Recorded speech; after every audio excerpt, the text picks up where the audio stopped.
Paano gawin ito sa pamamagitan lang ng iyong cellphone? Panoorin mo to.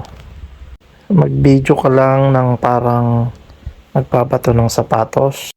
Video na parang bumabato sa hangin.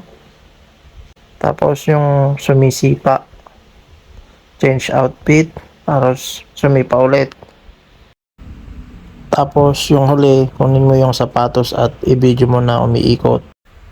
Okay, punta ka sa CapCut. New project. Tapos i-import mo yung apat na video. I-split mo lang at i-delete yung mga sobra.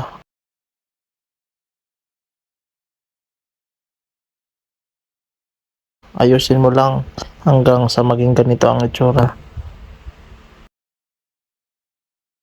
Tapos pindutin yung add overlay. Kunin yung umiikot na sapatos.